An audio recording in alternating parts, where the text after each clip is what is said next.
আপনাদেরকে বলতে চাই যে এটা হচ্ছে দক্ষিণাঞ্চলের প্রবেশদ্বার, বিশেষত বাবুবাজার ব্রিজ এবং পুস্তকলা ব্রিজ।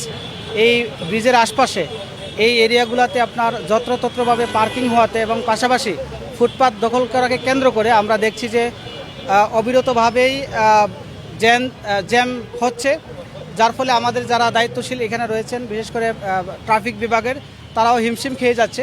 তো আমরা সম্মিলিতভাবেই আজকে এই যে বিভিন্ন গুরুত্বপূর্ণ বাজার রয়েছে, বাজার এবং রাস্তা, সেই রাস্তা এবং বাজারগুলোতে ফুটপাত দখল করার যাতে না হয় সেই জন্য আজকে অভিযান করেছি। আপনারা যে দেখেছেন গত 2 দিন আগে আমরা গত 2 দিন ধরে মাইকিং করছি উপজেলা প্রশাসনের পক্ষ থেকে, যাতে অবৈধভাবে স্থাপিত ফুটপাত দখল করে স্থাপনা যেগুলো রয়েছে এবং অবৈধ পার্কিং যারা দখল করে আছে তারা যাতে অতি সত্বর এখান থেকে সরে যায়।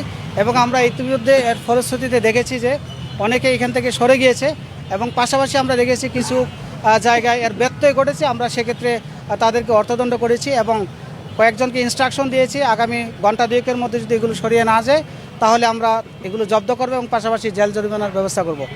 আমাদের এই যে অভিযান এটা অব্যাহত থাকবে। আমাদের যে সম্মিলিত টাস্কফোর্স, যে সেনাবাহিনী, র্যাব, পুলিশ, তারপর উপজেলা প্রশাসনের সমন্বয়ে যে টাস্কফোর্স আছে, এই টাস্কফোর্স নিয়মিত অভিযান পরিচালনা করবে। আমরা ডেফিনেটলি সতর্ক করতে চাই যারা ব্যবসা করছেন অবশ্যই যাতে ফুটপাতে ব্যবসা না করে এবং পাশাপাশি যে ট্রাফিক বিভাগের যে ইনস্ট্রাকশন আছে সেই ইনস্ট্রাকশন অনুযায়ী অবশ্যই যে পয়েন্টগুলো আছে সেই পয়েন্টে তাদের চলাফেরা করতে হবে। বিশেষত আপনারা দেখছেন যে এখানে অটোরিকশা আছে যেগুলো অগণিত, সেই অটোরিকশাদেরকে আমরা ইতিমধ্যেই বলে দিয়েছি তারা যাতে এইখানে যে হাইওয়ে রয়েছে, বিশেষ করে কদমতলী পয়েন্ট থেকে শুরু করে নবাবগঞ্জ এবং দোহারের যে রাস্তাটি রয়েছে সেই রাস্তাগুলো, মেইন রাস্তাগুলো যাতে তারা ব্যবহার না করে, গলির ভিতরে তারা অবস্থান করে, সেক্ষেত্রে আমরা ইতিমধ্যেই ইনস্ট্রাকশন দিয়েছি। আমরা যাদেরকে এই মেইন রাস্তার মধ্যে দেখব আমরা তাদের বিরুদ্ধে আইনানুগ ব্যবস্থা নেব এবং আমাদের যে ট্রাফিক রুলস আছে ট্রাফিক রুলস মেনেই এখানে সকল পর্যায়ের যানবাহন তাদের মানতে হবে। যদি এর ব্যত্যয় ঘটায় সকল ক্ষেত্রে আমরা তাদের পানিশমেন্টের ব্যবস্থা করব। ভাই, আমরা দেখেছি এর আগে উচ্ছেদ হয়েছে, কিন্তু তারপর দিন ঠিক আবার অবৈধ স্থান এবং ফুটপাত বসেছে, এই বিষয়টা কিভাবে দেখছেন? আমরা আপনাদেরকে ক্লিয়ারলি বলতে চাই যে আজকেই শুধু যে অভিযান হয়েছে তা নয়, আমাদের এই অভিযান অব্যাহত থাকবে। সম্মিলিত যে টাস্কফোর্স আছে সেই টাস্কফোর্স অভিযান থাকবে।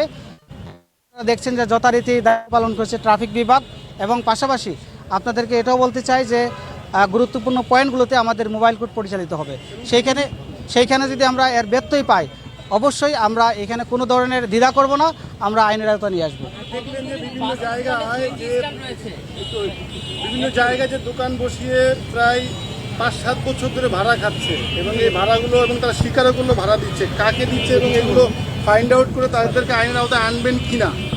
আমরা ইতিমধ্যে আপনারা দেখেছেন যে আপনাদের সামনে অনেকেই বলেছে যে বাবুবাজার ব্রিজের আশেপাশে যে ফুটপাত দখল করা আছে এবং সেখানে কিছু স্থাপনা তারা ব্যবসা করছে। আমরা ইতিমধ্যে তাদেরকে নির্দেশনা দিয়েছি আগামী কালকের মধ্যেই যাতে তারা এই স্থাপনাগুলো সরিয়ে ফেলে এবং আমাদেরকে যেটা বলা হয়েছে এটা রুটস অ্যান্ড হাইওয়ের জায়গা, সেক্ষেত্রে আমরা রুটস অ্যান্ড হাইওয়ে ডিপার্টমেন্টকেও আমরা আগামী আইনশৃঙ্খলা মিটিংয়ে ওনাদেরকে আহ্বান করেছি আসার জন্য এবং ইতিমধ্যে তারা সাড়া দিয়েছে। আগামী আইনশৃঙ্খলা মিটিংয়ে আমরা যথার্থভাবেই ইনফরমেশনটুকু আমরা পেয়ে যাব যে আসলে এই জায়গাটুকু কার, এবং যদি সরকারি খাস জমিও থাকে তাহলে উপজেলা প্রশাসনের পক্ষ থেকে সেই সরকারি খাস জমি উদ্ধার করার জন্য যতটুকু করার ততটুকু আমরা তৎপর থাকবো এবং উদ্ধার করব। পাশাপাশি রোডস অ্যান্ড হাইওয়ের যদি জায়গা আপনার অপদখল হয়ে থাকে সেটুকু আমরা উদ্ধার করব। অর্থাৎ আপনাদেরকে আমরা বলতে চাই যে কোনোভাবেই রোডস অ্যান্ড হাইওয়ের জায়গা হোক আর খাস জমি হোক, সরকারি কোনো ধরনের রাস্তাঘাটে, সরকারি কোনো জায়গায় কোনো অবৈধ স্থাপনা, কোনো ধরনের অবৈধ পার্কিং চলবে না।